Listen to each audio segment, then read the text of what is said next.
Hello friends and welcome to my channel smart learning by Neelu Dhingra. आइए आज की video start करते हैं एक न्यू टॉपिक से। इंग्लिश ग्रामर का बहुत ही इंपॉर्टेंट टॉपिक है प्रेपोजिशंस। प्रेपोजिशंस क्या होती हैं, कैसे यूज़ होती हैं, और बहुत सारी प्रेपोजिशंस होती हैं, वो मैं आपको भी वीडियो में आगे बताऊंगी। और उसको हम कैसे यूज़ करते हैं, कहाँ यूज़ करते हैं, यूज़ क्यों करते हैं, क्या डिफरेंस होता है, और कैसे पहचाने कि किस सेंटेंस में कौन सी प्रपोजिशंस आएंगी। फॉर एग्जाम्पल, कभी कभी हम बोलते हैं the book is on the table, मतलब बुक टेबल के ऊपर है। लेकिन अगर हम वही बात अम्ब्रेला के लिए बोले कि the umbrella is on my head, तो वो गलत होगा। है तो वो भी हेड के ऊपर ही, लेकिन यहाँ पर हम ऑन प्रपोजिशंस यूज ना करके हम प्रपोजिशन जो यूज करेंगे अम्ब्रेला के लिए वो होगी over. An umbrella is over my head. So क्यों हमने ऑन यूज नहीं किया, यहाँ पर ओवर यूज किया है। सो क्यों यहाँ पर हमने ऑन ना यूज करके ओवर यूज किया है, क्या मीनिंग है ओवर का और क्या मीनिंग है ऑन का, और इन दोनों का डिफरेंस क्या है, वो हम इस वीडियो में आगे चलकर देखेंगे। बहुत से लोग इस चीज में कंफ्यूज होते हैं। अब एक और प्रपोजिशन का एग्जांपल है नेक्स्ट टू एंड बिसाइड। तो नेक्स्ट टू का मतलब होता है जो चीज किसी के बिल्कुल नेक्स्ट में रखी हो, बिल्कुल साथ में रखी हो, और बिसाइड्स का मतलब भी यही होता है कि साथ में रखी है। सो बिसाइड क्यों नहीं यूज करते, नेक्स्ट टू क्यों यूज करते हो, नेक्स्ट टू ना यूज करके बिसाइड्स क्यों यूज करते हैं, तो इन सब कंफ्यूजन्स का आंसर आज आपको मिलने वाला है। तो आइए चलते हैं, इस वीडियो को जल्दी से शुरू करते हैं। पहले देख लेते हैं प्रेपोजिशंस होते क्या हैं। प्रेपोजिशंस दो वर्ड से मिलके बना है, pre plus position. Preposition मतलब जो किसी भी चीज की पोजीशन बताती है। Tells position of a noun और अ प्रोनाउन। अब नाउन और प्रोनाउन तो आपने पढ़ा ही है, नहीं पढ़ा है तो मेरी वीडियो जाके देख लीजिए, सिंपल। तो नाउन जो होते हैं वो होती है संज्ञा, जैसे मेरा नाम नीलू, किसी का भी नाम मोहन, सोहन, पिंकी, राजू, ये सब क्या होते हैं, नाउन। लेकिन अगर मैं अपने लिए बार बार नाम का यूज करती रहूं, जैसे Neelu is doing this, Neelu is doing that, Neelu, तो वो बहुत ही बेकार लगता है। तो हम क्या यूज करते हैं, प्रोनाउन यूज करते हैं। Pronoun is a helping words जो हम यूज करते हैं, जैसे शी, ही, इट, तो ये सब होते हैं प्रोनाउंस। तो नाउन हो या प्रोनाउन हो, सेंटेंस में दोनों के साथ ही प्रेपोजिशंस यूज होती हैं। कब यूज होती है, जब हमें नाउन और प्रोनाउन की पोजीशन बतानी होती है, कि जैसे कोई भी नाउन कहाँ खड़ा है, कहाँ बैठा है, या कोई भी चीज कहाँ रखी है, कहाँ पड़ी है, कहाँ, उसकी पोजीशन बताने के लिए। आपने देखा ही होगा, एग्जांपल्स देख लेते हैं जैसे प्रेपोजिशंस के। On, in, under, over, besides, behind, between, at, next to, ये कुछ एग्जाम्पल्स हैं प्रेपोजिशंस के। अब इन वर्ड्स को हम हिंदी में समझते हैं और देखते हैं कि ये क्या कहते हैं। जैसे ऑन, ऑन मतलब ऊपर, तो ऊपर क्या हो गई, एक पोजीशन हो गई ना किसी चीज की कि ऑन है। दूसरा प्रपोजिशन है इन, इन का मतलब होता है अंदर, तो वो भी क्या है, एक पोजीशन है किसी चीज की। अंडर यानी कि नीचे, ओवर यानी कि ऊपर। अब ओवर और ऑन का मैं एक्सप्लेन करके अभी आगे बताऊंगी। बिसाइड्स यानी कि साथ में, बिहाइंड यानी कि पीछे, बिहाइंड यानी कि किसी के पीछे, बिटवीन दो चीजों के बीच में, एट किसी चीज पर, नेक्स्ट टू किसी चीज के नेक्स्ट मतलब पास में, उसके साथ में। तो ये सब वर्ड्स बताते हैं पोजीशन ऑफ अ थिंग। लेकिन हम इन्हें यूज कैसे करते हैं, आइए देखते हैं।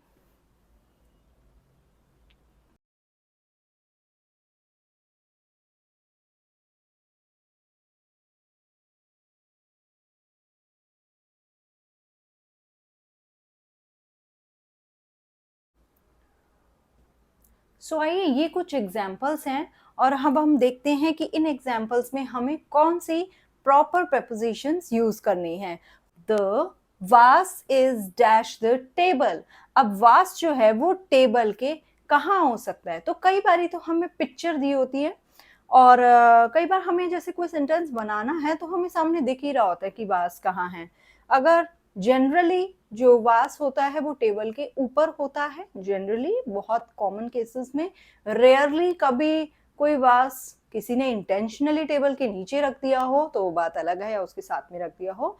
वैसे 99% वास टेबल के ऊपर रखा जाता है। तो द वास इज ऑन द टेबल। अब हमने यहाँ पे ऑन क्यों यूज किया?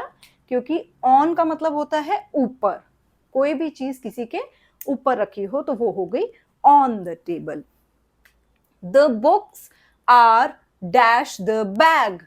अब बुक्स जो है वो बैग के ऊपर भी रखी जाती हैं, तो अगर हम लिखेंगे the books are on the bag, so ये भी ट्रू होगा गिवन द केस कि हमें कोई पिक्चर दी हो बैग के ऊपर बुक्स रखी हैं।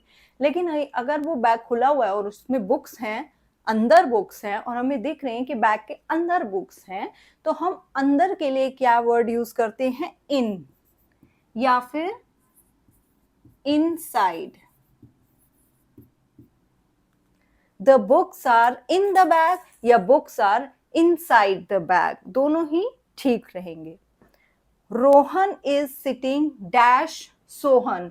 अब रोहन कहां बैठा है? सोहन के पास में, सोहन के साथ में। तो हम यहाँ पर बिसाइड भी यूज कर सकते हैं। और क्या यूज कर सकते हैं? बिसाइड का एक और है नेक्स्ट टू। या तो हम बिसाइड यूज करेंगे या नेक्स्ट टू यूज करेंगे। अब यहाँ पे हम बिसाइड और नेक्स्ट टू में से क्या चूज करें ये हमारे ऊपर निर्भर है, क्योंकि बिसाइड्स जो है वो बहुत फॉर्मल वर्ड है। अगर हम कोई फॉर्मल लेटर या कोई फॉर्मल एप्लीकेशन या कोई भी चीज ड्राफ्ट कर रहे हैं जो फॉर्मल वे में यूज कर रहे हैं, किसी बड़े ऑफिशियल को या किसी प्रिंसिपल को या किसी हायर अथॉरिटीज में हम लिख रहे हैं और हमें फॉर्मल चीजें लिखनी है, तो फॉर्मल वे में लिखने के लिए नेक्स्ट टू को बिसाइड्स लिखेंगे। अदरवाइज आप लोग नेक्स्ट टू, जनरली स्पीकिंग, अगर आपको ऐसे ही किसी को बताना है that the book is kept next to the table या नेक्स्ट टू द चेयर, तो आप नेक्स्ट टू भी यूज कर सकते हैं। बिसाइड्स हम जनरली कहाँ यूज करते हैं? जहां हमें थोड़ा सा फॉर्मली अपने सेंटेंस को बनाना होता है।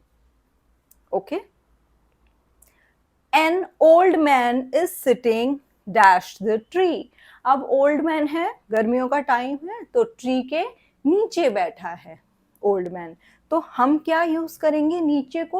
Under the tree. तो इसमें जो preposition आएगी वो आएगी under the tree. An old man is sitting under the tree. The rat is dash the almirah. अब यहाँ पर अगर हमें कुछ भी नहीं दिया, कोई पिक्चर नहीं दी गई है, तो हम यहाँ पर क्या लिख सकते हैं? The rat is on the अलमीरा, क्योंकि रैट है, अलमीरा के ऊपर भी चढ़ सकता है भाई, तो रैट इज ऑन द अलमीरा। और क्या लिख सकते हैं? The rat is behind the अलमीरा, अलमीरा के पीछे है। किसी ने जाता हुआ देखा है कि अलमीरा के पीछे चला गया है रैट, तो बिहाइंड द अलमीरा, अलमीरा के पीछे है। ठीक है, और अगर बाई चांस आपकी अलमीरा खुली हुई है, दरवाजा, और रैट अंदर चला गया है, तो हम ये भी लिख सकते हैं the rat is in the अलमीरा। ओके, सो अगर तो आपको कोई पिक्चर दिख रही है या आपने देखा है रैट को अलमीरा के अंदर जाते हुए, तो आप इन यूज करेंगे। अगर वो ऊपर दिख रहा है तो ऑन, और अगर आपने उसको पीछे जाते हुए देखा है तो आप यूज करेंगे behind. Next, we will leave for party dash 6 o'clock. हम लोग पार्टी के लिए 6 o'clock पर लीव करेंगे। तो 6 o'clock यहाँ पर हम क्या बता रहे हैं? Time.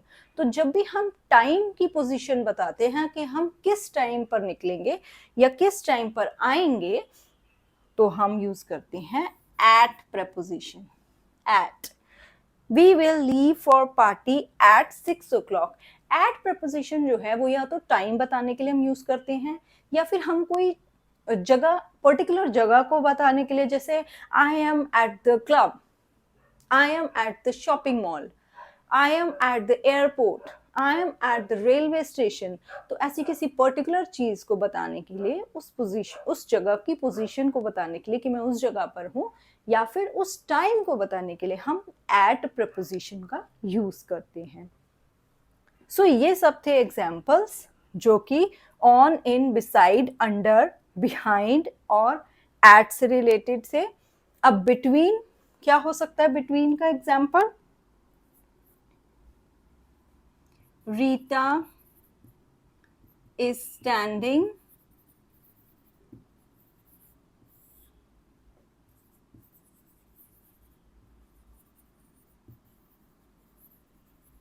Rita is standing dash Sheela and Radha. अब रीटा कहाँ खड़ी है? शीला एंड राधा के बीच में। तो बीच में रेफर करने के लिए हम पोजीशन, क्या प्रपोजिशन यूज करते हैं बीच की पोजीशन को रेफर करने के लिए? Between. Rita is standing between Sheela and Radha. अब हम आते हैं अपने नेक्स्ट प्रपोजिशन पे, जो कि है ओवर। ओवर को हम कहाँ यूज करते हैं? जैसे a bird is flying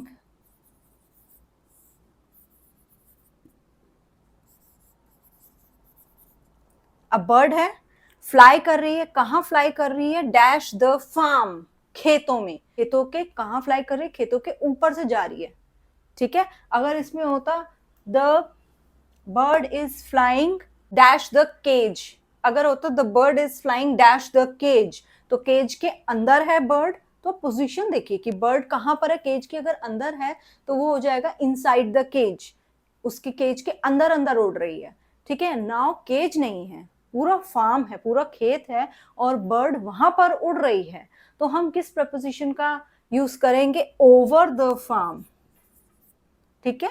bird जो है वो मूव कर रही है, फ्लाई कर रही है और फार्म के ऊपर से फ्लाई कर रही है। अब यहाँ पर ऑन क्यों नहीं यूज किया हमने? क्योंकि बर्ड जब उड़ती है तो वो फार्म को टच नहीं करती।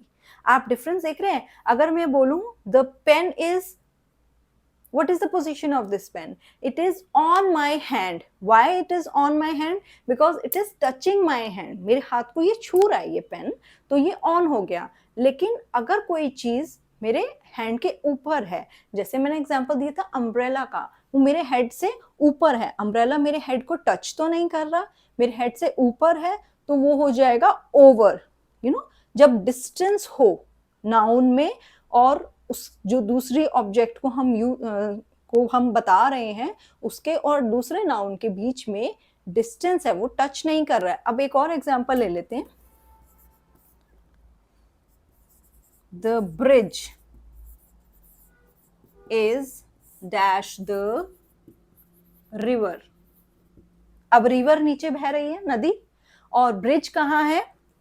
रिवर के ऊपर। अगर हम हिंदी में बोलेंगे तो हम कहेंगे कि पुल नदी के ऊपर बना हुआ है, ठीक है, ऊपर है, नदी से ऊपर है, नदी के ऊपर है। लेकिन अगर हम इंग्लिश में प्रॉपर प्रेपोजिशन यूज करेंगे तो ऑन द रिवर नहीं आएगा। ऑन का मतलब वो पड़ा हुआ है, तो यहाँ पर ब्रिज रिवर के ऊपर पड़ा तो नहीं हुआ, रिवर के ऊपर से क्रॉस करके जा रहा है, तो ब्रिज के ऊपर ऊपर है, ऊपर के सरफेस में, उसके सरफेस को टच नहीं कर रहा है। सो यहां भी हम यूज करेंगे over. The bridge is over the river. लेकिन अगर उसी ब्रिज पे कोई पर्सन है, वो जा रहा है, तो हम क्या कहेंगे? The man is dash the bridge. तो हम यहां पर क्या यूज करेंगे? On. The man is on the bridge. Why? Because वो मैन उसके ऊपर खड़ा है, ब्रिज के ऊपर, उस ब्रिज को टच कर रहा है, उसके फीट ब्रिज को टच कर रहे हैं, तो वो ऑन हो गया। सो ये डिफरेंस है ओवर एंड ऑन में। दोनों को हम हिंदी में बोलेंगे तो ये भी ऊपर है और ये भी ऊपर है, लेकिन जब हम इंग्लिश में प्रेपोजिशंस का यूज करके सेंटेंसेस को फ्रेम करते हैं तो हमें ऑन और ओवर का डिफरेंस करना पड़ता है। तो आप लोगों को ऑन और ओवर के और कौन से सेंटेंसेस आते हैं मुझे कमेंट बॉक्स में जरूर बताइएगा। सो जल्दी से एक रिकैप देख लेते हैं मेरी वीडियो का।